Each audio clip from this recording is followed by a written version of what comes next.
Chava. Donc Yaakov, il voit Rachel, Adam, il voit Chava. Léa, elle est pas belle, elle a pleuré, elle est pas belle, c'est la mettre tête, la mettre tête. Il veut pas de Léa, il veut pas de Léa. Maintenant, Léa, elle, le problème, c'est que, qu'est-ce qu'ils disaient les gens? La petite avec le petit, la grande avec la grande. Elle a encore se marier avec Esav. Et Esav, l'ange de Esav, l'ange d'Israël, c'est Michael. L'ange d'Esav, c'est le Samer même, c'est le Satan. L'ange d'Esav, c'est le Satan. Donc elle a dit quoi? Je vais encore faire la même erreur et je vais encore me marier avec le Satan. Léa, elle a dit, cette fois-ci, je ne me laisserai pas faire, je vais faire cette réparation.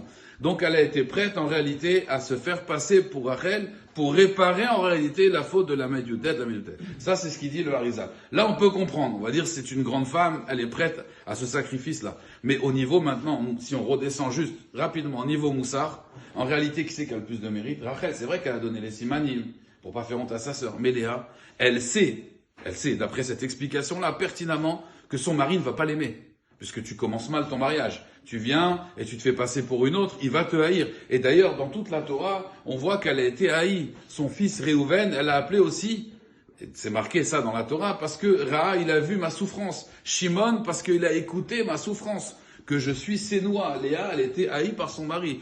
Mais elle est prête, malgré tout, à souffrir, d'accord, pour épouser un tzaddik. Ça, c'est une chose extraordinaire. Elle est prête à tous les sacrifices, même que son mari ne va pas l'aimer, c'est pas grave. Elle veut se coller à la kedusha. Elle veut pas se coller à l'impureté. Elle est prête à tous les sacrifices. Et d'ailleurs, le Zohar, il dit, c'est pour cela qu'à la fin des temps, qui c'est qui va pleurer sur ses enfants? Rachel mevaka al-banea. Rachel, elle pleure sur ses enfants. Le Zohar, il dit, pourquoi Léa, elle pleure pas? Il dit, Léa, elle a assez pleuré. Léa, toute sa vie, elle a pleuré, Léa.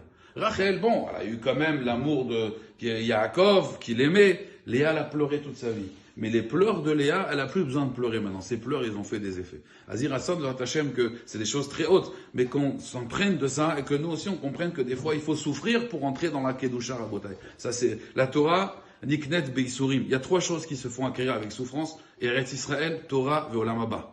Donc, Bezrat Hashem, si on veut être Zoché, il faut des fois aussi peiner un petit peu pour la Torah, pas au niveau de Léa, mais Léa nous apprend que des fois il faut pleurer pour acquérir la Torah.